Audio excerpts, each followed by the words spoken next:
Hi, I'm Colin Brister from ImageMX Photography, and here we are again for the next part back at Washbrook Farm Motocross track.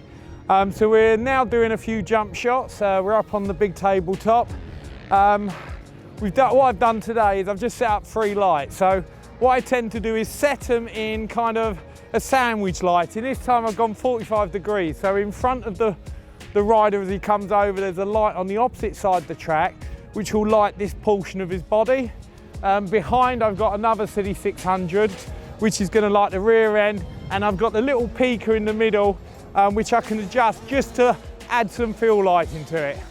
I'm going to start off on the short lens, 10-22, settings 250 ISO, shooting, trying to keep the aperture low, about 3.5 at 10mm. So we're going to get close, underneath, shooting low, just to watch them so they come over us a little bit. Let's see what we can get.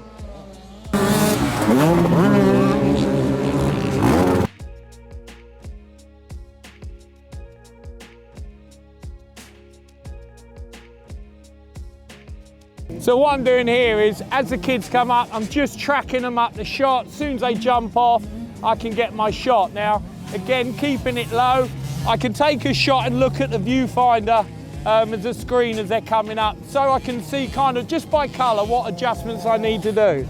And again, just follow them off, taking the shot, and again, just having a quick look every so often, just to check I'm where I want to be with my lighting pattern.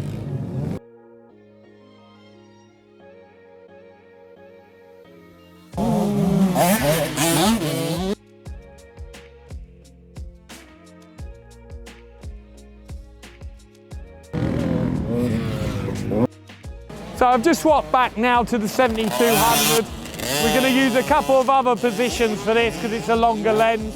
So I'm just going to do one shot from the front, so as they take off, and again the 3 lights set up the same as before. Again, sometimes when I've got a light setup done, I'll use it 3 or 4 different positions. It's easier to change your own position rather than changing the lighting all the time.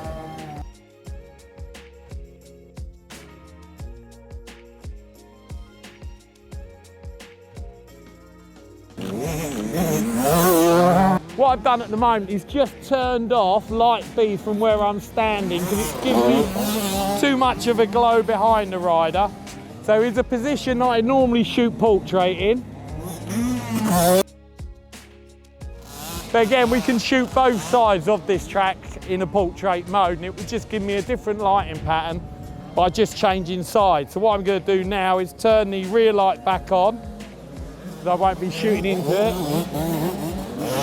There. So again, staying low and just shooting across the top of that ground.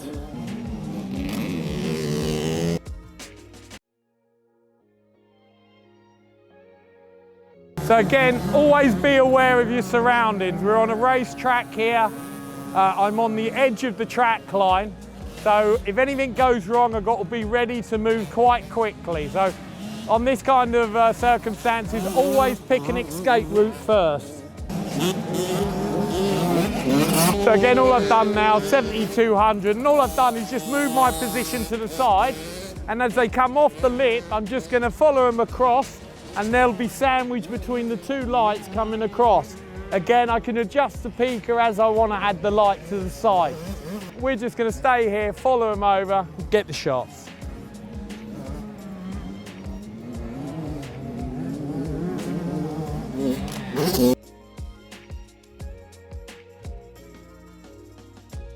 So we've moved position. I'm back on the 7D Mark II 10-22 lens.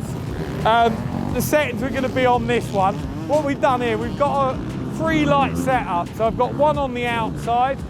They're going to be coming along, coming off the jump. I've got one on the inside to make the sandwich. And then I've got a little peaker behind, because I'm going to show you how to do 3 positions from one jump and leaving the same lighting setup. So the peaker I'm just going to adjust when I need to backlight and separate it a little bit. So again, starting with the small one, we're going to work from the inside the track just as they come past and see what we get from there.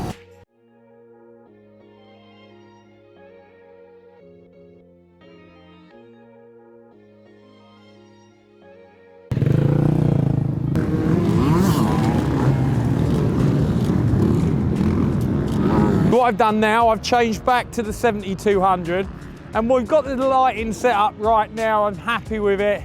So what we're going to do is another little kind of thing for event photography that I do. Once I've got a lighting set up, set as I want it, I can just move myself to different positions. Using the same lighting setup, it will give me 3 different shots. So we're going to do an inside off this camera, an outside on this side of the track, and then one head on to be shooting straight at, and that will sandwich the light around the rider. So let's see how we get on.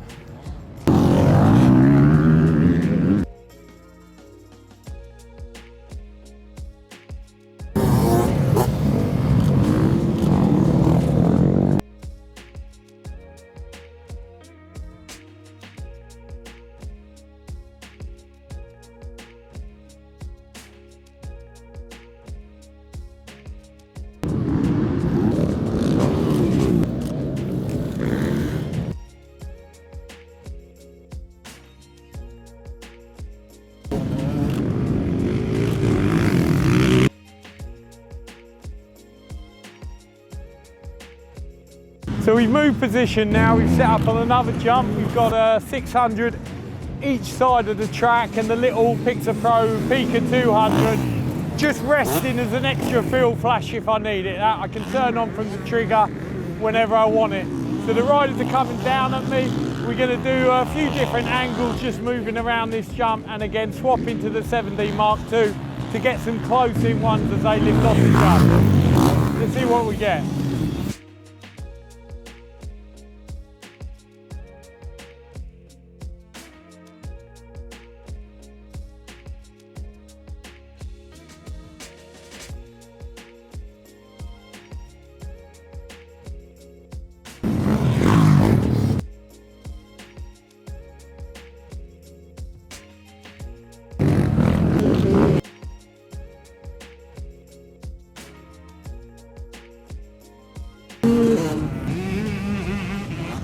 So again, just keep changing positions, changing your settings, get a variation of shots. The more you get to take home, the more you got to play with. Again, this is something we do on the workshops by swapping everything around continuously, again, the settings and the lighting patterns, and especially your own position.